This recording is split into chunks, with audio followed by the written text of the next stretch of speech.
Hello, my beautiful Tip-Sters. This is Just the Tip-Sters, America's favorite true crime podcast, and it's America's favorite true crime podcast because I said so. I'm your host, Melissa Morgan, and I have with me today the most remarkably wonderful co-host, my friend Stacey Owen. Say hello, Stacey Owen. Hello. I have known Stacey we were trying to figure it out. I thought it was 40 years, but I think it's more like 39. We met in college. We were both radio, TV, film majors at the illustrious Northern Kentucky University, which, by the way, had the highest rated radio, TV, film department of any college along the Eastern Seaboard. Did you know that, Stacey Owen? I didn't, but I know that they're still very progressive in that area because they have this beautiful new informatics building, they call it now. Yeah. And I have the son of a friend is kind of in charge of all that, all of the live performances and things like that. So yeah, we went to this wonderful college, and actually my friend from junior high school, Karen, is like the director of nursing, the nursing program. So I actually got to go on our campus last week when I was there. Oh, cool. Just drove around, and it's so big and weird, but nice to be home too. So Stacey and I met when we were both majoring in radio, TV, film, and Stacey has had an exquisitely wonderful career in radio, and she has kept it. And I'm so amazingly proud of her. If you know anything about radio, you know that it's made up of a lot of gypsies. You have to move town to town. I mean, I love that theme song from WKRP in Cincinnati, you know, like up and down the dial. You know, you have to move around. And I was so not a gypsy. I just didn't want to do that. So that's, you know, and I still end up tripping and falling and ending up in kind of a radio kind of thing, even when I moved out here. But Stacey is amazing, and she worked at WNKU, the radio station at our alma mater, and then she kind of became a comet, and she is the program director of WFPK in Louisville, and she does so much more than just a program director. She's, you know, on-air talent. She does fundraising. I mean, she's kind of amazing. Why don't you just tell everyone how amazing you are? What do you want to know? How amazing you are. Oh. She's a mother. She has a dog. Yeah, I'm a dog mom. And a human mom. My human Emily. is all grown up and out of the house, so I still mother her when she needs me, but you know. Right, gotcha. You know, I book a wonderful concert series called WFPK Waterfront Wednesday that I'm really proud of. Yes, you do. Those shows are fantastic. Those are really awesome. So we have about 10,000 average, I guess 10,000 people come out to each of these shows through the spring and summer. Oh my gosh. And you're right by it's the Ohio River? Right by the Ohio River, yeah. Yeah, so the station's in Louisville, and I've actually been to the building once, but apparently there's been a remodel. But it's a really cool old building in downtown that I do remember the exposed brick. And just so you know, Stacey has a corner office, which is pretty hard to get in public radio.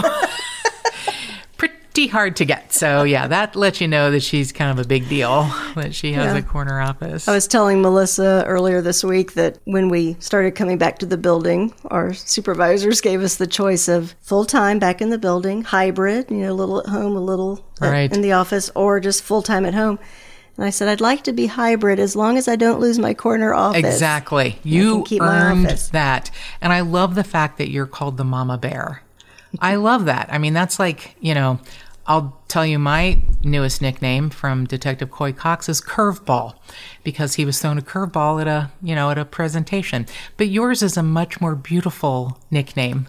I'm Curveball. You can laugh out loud. It's okay. She's literally like holding in her laughter. You can laugh. It's okay. Okay. I'm Curveball and you're Mama Bear. That lets you know the trajectory of our careers. Who takes care of every station she works at. I mean, even when at WNKU, you were still sort of shepherding, you know, full-time people. You know, you were a fierce proponent for everyone. You were a wonderful guiding hand. Well, thank you. I think as far as, you know, you say the longevity of my career, I'm working my way into a managerial position. That's one of the things I'm most proud of is that I kind of realize people learn in different ways. They develop in different ways, and you kind of has to adjust your approach. You foster all of the ways. That's the thing that's beautiful about you. And I think you also have, you know, you might call it a a wonderful ear, but I think it's a combination of a wonderful ear, a wonderful eye, and a wonderful gut. I think you have a real great eye for talent, and on both sides of the microphone, people that are on air and also, like musicians. You mentioned acts to me that I was like, who are those hillbillies? And I was like, oh, she's right, they're great. So yeah, you opened my eyes to some things I would never have thought of before or entertained. So yeah, I think you've had that. I think you walked into this world with that you're able to kind of spot talent and foster it. Maybe that's part of the mama bear. I'm also the ultimate diplomat, so that's helpful too. Yeah, she soothed a lot of feathers when I was ruffling them at WNKU. I was called into Mick's office quite often. I was told I was a lovely, lively presence, but fucking turn it down, basically, is what... Yeah, he was very nice for someone who's probably exasperated by me, but yeah. I had someone say today, I don't fit into a box, and I'm gonna accept that. I laughed because at first I was like, well, that's funny, but then I thought, you know what? I don't. It's true, yeah. Yeah, I'm not good at... And that's my own problem, too, is I seem to put parameters on things that aren't... There really isn't... This same person's also very spiritual and fluid and said, time is a construct and it's not linear. And I'm like, oh, yeah, forgot that part, too. Not like we're getting into the matrix, but, I think what she said was pretty important. So, yeah, I don't fit in a box, and I think you're so great at not seeing people in a box. That's a beautiful thing. And, I mean, you have to understand, Tipsters, radio is a difficult business, and being a woman in radio is not always the easiest. And what Stacey has achieved is pretty remarkable. And I just feel like I'm so blessed to have these wonderful people in my life who are so terrific at what they do, and that, she just happens to be visiting me, so I forced her to do the podcast with me. So I'm the luckiest girl on earth. Well, as long as we're showering out accolades on each other, I'm happy to sit in and do the podcast with you, because I was telling Melissa that as I listen, what really sets this podcast apart from all the others is that it's so obvious that you care so much. Don't make me cry. Don't make me cry. I have a box of tissues on the table in case I appreciate you saying that. And I had a detective say to me this week, he goes, it's just obvious you're very passionate about this. And I was like, oh, sometimes I guess somebody has to tell us how they see us before. It just never dawned on me. I assume everyone's passionate about this. But you care so much about the victim. You also care deeply about the people that are on the case. Yeah. And just... I do. And, seeing justice provided. Yeah. I mean, I got, justice tattooed on my arm. Just as a reminder of, why I'm doing this, because it's not for all the money. Both dollars. It's not for... I can say that about working in public radio, I know you too. Can. I know what you have managed to accomplish on a public radio salary is kind of remarkable. I feel like you're the loaves and the fishes girl. I mean, she has a beautiful house that's been remodeled, and she takes care of this dog that's almost a human, and yeah, she got a lot, and she juggles it all. You're just sort of... I'm going to stop talking about you now, because I don't want everyone to fall madly in love with you. No, they're all going to fall madly in love with you. And I know, like most of my friends, Stacey is a very sweet and compassionate and polite person, and murder isn't really her thing, but she has agreed to be a part of this one. And I told her, I was like, this one's really interesting. It's really interesting. But before we get to that, I wanted to say thank you to, I never know if it's J.I. or J.L. It's her Apple username, 8109. And he or she says, I love Melissa and this podcast. I appreciate the detail, research, passion, and brutal honesty that comes across with every episode. I love that I'm brutally honest. Brutal. We love that about you, Melissa. Did you write that? Did you write that review? No, okay, it wasn't me. I wanted to say a special thank you to Detective Joe, because he helped me get my ticket dismissed. The ticket from May of 2021. That producer Mark was with me, and he said the fucking funniest thing. Those of you that know Mark, he was not like me, and he didn't, curse liberally, and, he was okay being married to a sailor with a potty mouth. But, I get pulled over along with 4 other cars in this ridiculous thing. And after the CHP officer has like a mental breakdown and yells at everyone through their window, makes us turn our cars off and hand him our keys. After I rolled the window up, Mark goes, and he walked away. Mark goes, I wonder how little his dick is. Which is very much not a Mark thing to say. But I laughed until I hurt myself because obviously there were some issues in his tissues. There was something going on. But so because of the pandemic, obviously it's a year later and I fucking show up to court. I go to the arraignment. I plead not guilty. They're like, hey, if you plead guilty, we'll lower your bail by half. And I'm like, no, it's the principle of the thing. I will not admit guilt. Because I really didn't do anything wrong. Neither did the rest of us. They lowered the violation code from 2028, which is busting through a barricade, which didn't exist, to 2818, which is like improper zone pattern. I'm like, you know what, buddy? Just, you had a bad day, and one of the people in line peeled off and left, and you got mad, and the rest of us had to pay. So anyway, case dismissed. Yay me! Yay! I was really hoping for my, Perry Masonary moment, where I could, yell in court, you're out of order, I'm out of order, but I didn't have to do that, so that turned out good. So this case, as I explained, I was trying to explain to Stacy and not give her too much detail because I don't like anyone who might be a wonderful guest host to know too much. And I told her it was kind of Hollywood driven, and it is suggested to us, I believe it was by Tipster Ken, because he had heard another episode we'd done about an actress. And it's so weird to me, the number of actors and actresses who have met with really awkward, uncomfortable, untimely, ends, and their cases are still unsolved. So this is a woman I wasn't familiar with. She was only 27. It's the case of Crista Helm, and her case is still unsolved. There's a lot of information by a man named Jamie Duvall, and he is the host of Movie Geeks United podcast. Now, he actually funds a website called whokilledcristahelm.com if you want to look it up, and her name is Crista with a C, Helm, whokilledcristahelm.com. He has done a large amount of work, and he still continues to do so. But it's, still an unsolved case. And there's, other podcasts that have covered it. There was an update on 48 Hours in 2008.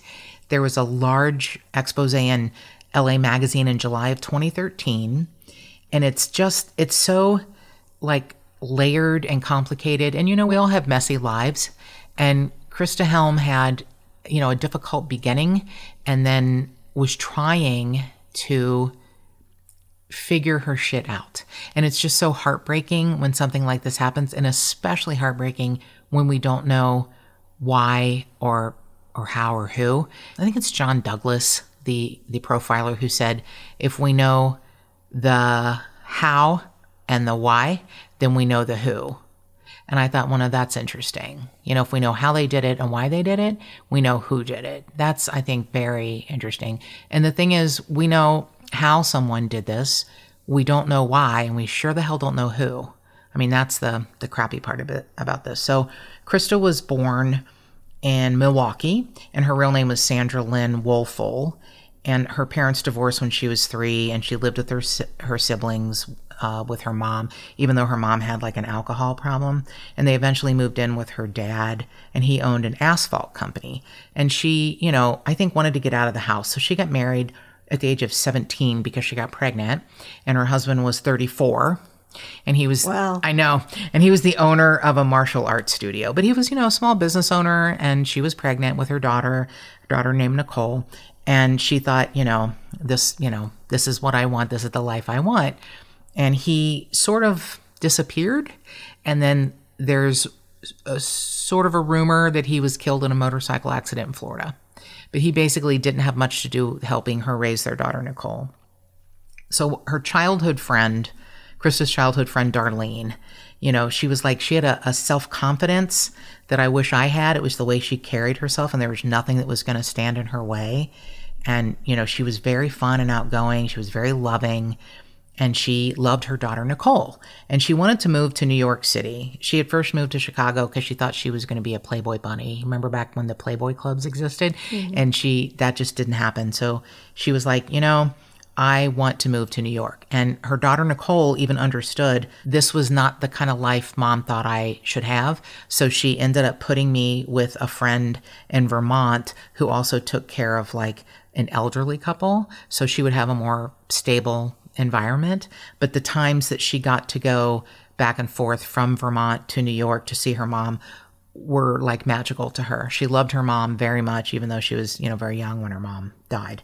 So she's living in New York, and she was like, she didn't want to expose me to that kind of lifestyle, and she was, working as a hostess and some other things. And here's some of the other things. I don't know if there's any truth in this, but it just comes up so often. There's rumors that she was really being kept by a lot of people, including but not limited to Joe Namath, a big name producer, and the Shah of Iran. Now, there's some validity to the rumors that the Shah had liaisons with beautiful American women because the CIA used them to try and get secrets. It's called the honeypot program. And they, I heard about this in like the 80s with Manuel Noriega, and I thought it was bullshit. But you know what? I'm not saying it's like sanctioned prostitution, but if a rich and powerful man is going to pay for your company, hey, I have a friend who says she charges her husband for specific sex acts. So, hey, I don't know. It's the oldest business in the world. I don't know. It's, interesting. So she was dating at the time Warren Beatty, Jack Nicholson, Mick Jagger, Johnny Rivers, Joe Namath, and Desi Arnaz Jr. Wow. I know.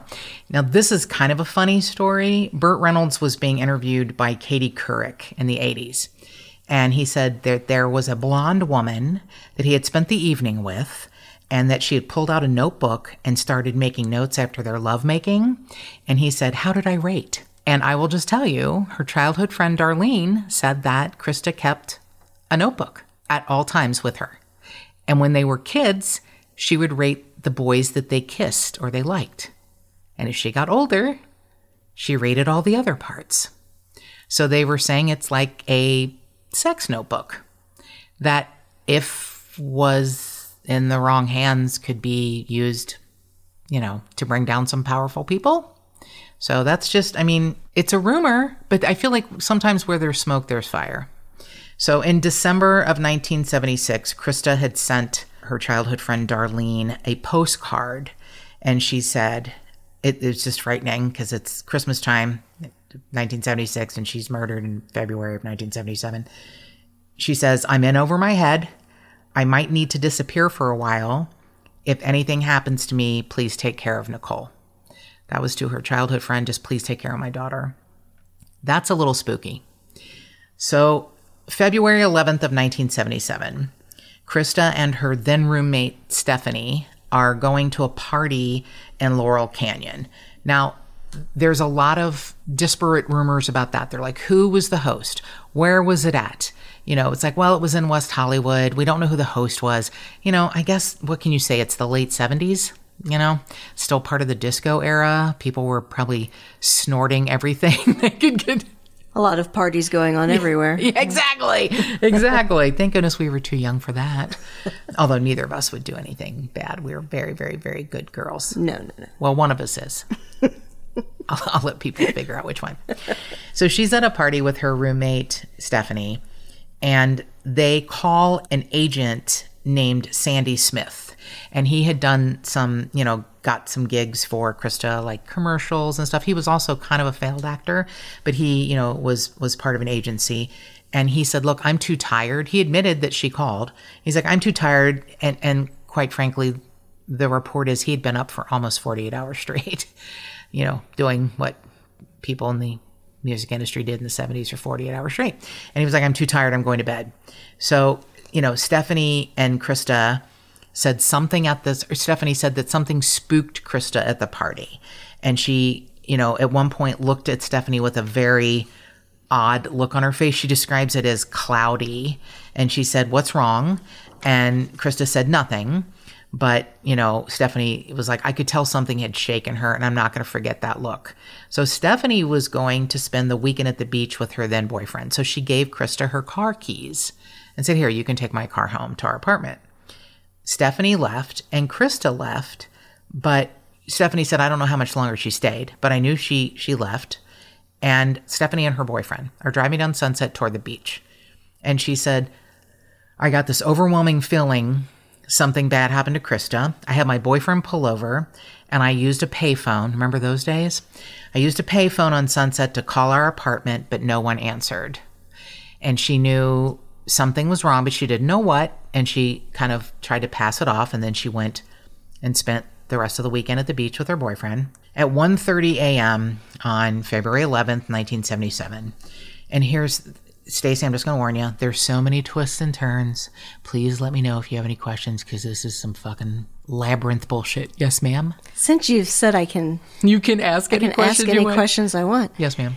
Can we back up just a little bit to the phone call to the agent? Of course. So were they just calling him to try to get him to come to the party then? Yes. They were like, hey, come, we're here at this great party in West Hollywood. And he was obviously out of it, because he didn't say that until later, that he'd been up for 2 days. Mm-hmm. And he was like, I'm tired, I'm going to bed. It was like 9:30. So was he the last person that she spoke to besides her roommate? Mm-hmm. Mm-hmm. Yes, that's pretty much what they think. Mm-hmm. But then, because we don't have the digital footprint that we do now, it's hard to tell. But she, drove her roommate Stephanie's car to Sandy Smith's house in Laurel Canyon. So probably wasn't too far from where the party was, but she shows up there. Now, Sandy Smith and his girlfriend slept through everything, and everything probably had to be loud because other neighbors came out, didn't know what was happening, and went back in. But it's almost like a series of crappy missteps that either kept whoever did this to Crista from being caught, or kept her from potentially having someone there to save her and, keep it from getting as bad. Mm-hmm. So at 1:30 a.m., a man named Thurman Brooms is walking on the street where Sandy Smith lived, and he sees a body halfway under a car in a driveway. And this is the really ugly part. By then, she had basically been exsanguinated. Her blood had run down the driveway, and granted, it's a slope down to the street. It's also not a long driveway, but if you lose enough blood that it runs down the driveway to the street. So Thurman Brooms, who oddly is the owner of a limo service and has an interesting pedigree. He owned Bear's Limo Service, and he was friends with Sandy Smith. I don't know why he was on the street. It's never really been explained. He has a very odd pedigree. He got a special shout-out thank you on Prince's first album. I'm guessing that Prince was in town and, they bonded or something. So, and he wasn't walking his dog or anything? Nope. He had driven there. But we don't know why he stopped. I don't know if he was going to Sandy Smith's or someone else on the street. Oh, so he wasn't even from the neighborhood? No. Oh, okay. No, he didn't live there. No. So he also said some things that were kind of proven not true. Like he said, I was there when she took her last breath. That was untrue. She had already been gone. And maybe it was just such a dramatic thing that he thought he was there for her last breath. But that's sort of proven that didn't happen. But he sees this beautiful woman on her stomach, arms curled underneath her, half of her body underneath a car in a driveway. He pounds on Sandy Smith's door, and there's no answer. He gets back in his car, and he drives to the West Hollywood sheriff's office at the time, and that was the closest one, and says, I have this terrible thing. You have to come and look. So here's something else that's interesting. Her purse and her sex diary are missing. Her roommate Stephanie's keys were in her hand and underneath her body. If you remember, her husband owned a martial arts studio, and she was very adept at martial arts. So she was, you can defend yourself so much, but not against somebody, with a knife or a weapon. But she defended herself a lot. There were many, many, cuts and injuries on her body. So she has Stephanie's car keys in her hands and crumpled underneath her. Stephanie's car is parked at an odd angle, like she had driven quickly, parked it, and got out. There's theories that perhaps she was being tailed up in the Hollywood Hills, and she went to Sandy Smith's house because she knew he was there, he lived there, and he might help her. But, maybe he didn't answer the door. Maybe she didn't get there. But she's half underneath his girlfriend's car in the driveway. Her roommate's car is parked at a crooked angle, and she's half underneath Sandy Smith's girlfriend's car. So one of her tires, it was reported one of her tires was flattened, like she had quickly gone, and the Hollywood Hills have no sidewalks or anything. It's kind of narrow. I had the terrible experience of driving Alex Karras and his Cadillac Escalade in the Hollywood Hills, and I thought I was going to kill myself. I was just like, it's narrow, and it's not like Beverly Hills where everything's wide. Yeah, I think we've all seen it in the movies, right? It's very, it's treacherous. And everyone who's lived there most of them have lived there a long time, and they know where all the twists and turns are. And I was like, so I can understand it being difficult. But there, it was said that she had driven like so quickly or was in such a hurry that she had flattened her tire, like running into the curb. Mm-hmm. But when you see the crime scene photos, that's not true. A tire wasn't flattened, but it was still, awkward. It didn't look like she took time to park it correctly and get out and walk to Sandy's house. She, there was obviously a problem. So finally, the LA Sheriff's Department, later in the morning, after they have spent hours questioning Thurman Brooms about what the hell, they get a hold of Sandy Smith. Now because they found Stephanie's keys in her hand, they had to go car to car to find out what car it belonged to. They find out who it's registered to. They try to get Stephanie to come and identify Crista's body, and she will not. She's like, no, I won't look at her like that. So Sandy Smith actually gets roused out of a sleep, later in the morning, and they take him down, and he is the one who identifies her body and his girlfriend's car that she's underneath. So Sandy Smith slept through the whole damn thing. This is pretty interesting. They had apparently washed all of Crista's blood away by the time Sandy Smith woke up. And I know that's true because in 2019, Mark's father fell in front of he and Mark's mom's house in Modesto and hit his head. And head wounds bleed a lot because it's very, vascular, a lot of capillaries. And the EMTs showed up. I talk about a mama bear. I had a mama bear moment, even though I don't have kids. I just yelled at everyone to do something. I just clicked into gear. So I screamed at Mark to go get a towel, and he went and got a towel. We put it under his dad's head. He was a little loopy. I called 911. We were doing everything, that I could think of and that everyone else could do. Just me and him and his mom. But the EMT showed up, bandaged his head, got him loaded, and they have a spray that it's like a foam spray, and they sprayed it all over their driveway and then took water and washed the blood away. So they think the EMTs that arrived at the crime scene did that? Yep. Wouldn't that be considered tampering with the crime scene? No, because I don't know what they considered it back then. In 77, things were done differently, but I don't know if it was EMTs or if it was the coroner, because she was definitely deceased. It wasn't like there was any hope. So I don't know who showed up to retrieve her body. And you have to understand, all these years later, there's only so much information that I trust, even though I have to tell you, Jamie Duvall has done an amazing job of collecting evidence. And he has done a really great job of digging deep and trying, I'm going to read a list of people at the end of this that he wants to talk to, that, he can't find, and that he's hoping someone hears this. This is one of the only reasons I would want to talk about a case like this, because it's so terrible, and the chance that someone might know something is fairly slim all these years later, but you never know. You just never know who overheard a conversation. Some of these people are still alive. not Thurman Brooms, but he was murdered in 1979. Really? Yep. In a drug-related assassination with 5 other people. Wow. Yeah. December 5th of 1979, Thurman Brooms was murdered in a house with 4 other people. And they think he was not only operating his limo service, but was also selling drugs or part of that. So that's usually one of those things.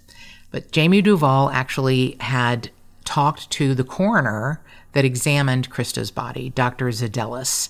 And what he said that he highlighted for him were some things he thought interesting, like that Crista was already face down on the ground when some of the wounds were inflicted on her back, meaning it was someone who was motivated in an anger kind of thing, that they were standing above her on her left side. It suggests that the killer had moved from the left side over to the right side. She would have been already partially incapacitated from a slash to her right jugular vein, and then they just kept repeating very deep stab wounds, like a kind of a massive overkill kind of thing that would appear to be more personal. I mean, I think that's, there's theories that it was a mistaken identity thing. I don't know. So apparently the coroner said there's no way to determine if the killer was right or left-handed, but he also, because of both sides of the body, he sort of posited that it could be 2 attackers. I don't know that there's enough evidence. It just feels like a one-person thing to me. It's just the motivation as to why. I guess if she was trying to defend herself and the struggle continued, like it went on longer than it may have. Right. If she had, then it could have changed angles, come in different directions. That's a very good point. I think that could absolutely happen. And the fact that, what she wasn't expecting this, I don't believe, unless she was running from driving fast from someone and then just didn't make it to the house. I feel like even with her martial arts skills, there's only so much you can defend yourself against a weapon that can kill you, not everyone's kung fu, So yeah, it's her toxicology report showed that there was no signs of barbiturates or alcohol, and that's basically what was performed in 1977. Also surprising since she'd come from a party. Absolutely. So I'm wondering if she kept her wits about her because maybe she was going to put some new entries in the sex diary. Or maybe she was worried because she told her friend, if something happens I need help. me, Take care of my daughter. Like she was trying to stay sober in case she did need to. Oh, that's a good point. Yeah, that was beginning of December, middle of December, and this was middle of February. So yeah, 2 months later. So detectives at the time were just convinced that Crista's killer was also the person who was responsible for the high-profile murder of Sal Mineo. But it's ridiculous. It's almost like anyone who was in the, showbiz world who lived in West Hollywood, they tried to make it one person who killed everyone. But it was a totally different MO. It's ridiculous to think that those are related. They also tried to relate it to another female who was murdered, but again, completely different MO, just not, I do think this is pretty interesting, especially if you ever watched The Sopranos.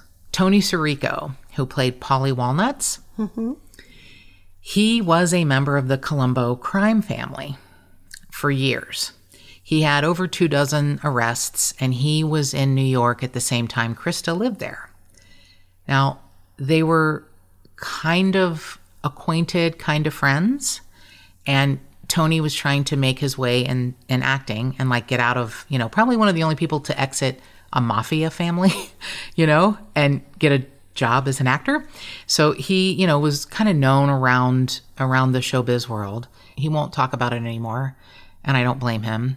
He had an attorney that said when he came in for questioning, was like, that's it. My client's done. But so there's a theory that after Crista was murdered, someone called the house, the apartment she shared with Stephanie, and said, "You like to party, huh? I'm right down the street."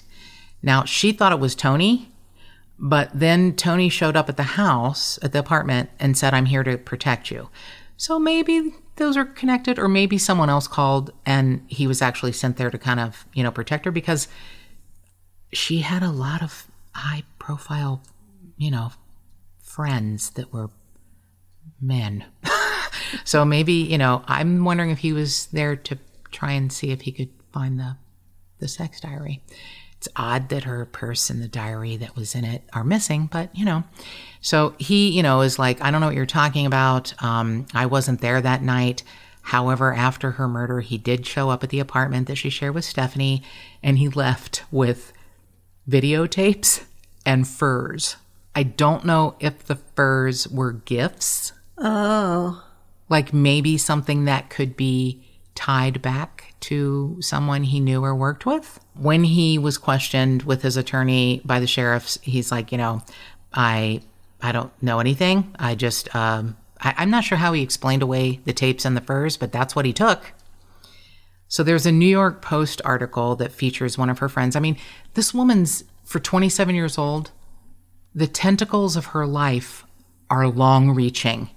We've got Burt Reynolds, Joe Namath, the Shah of Iran, Desi Arnaz Jr., Tony Chirico, and now her friend from New York, Ilana Harkavi.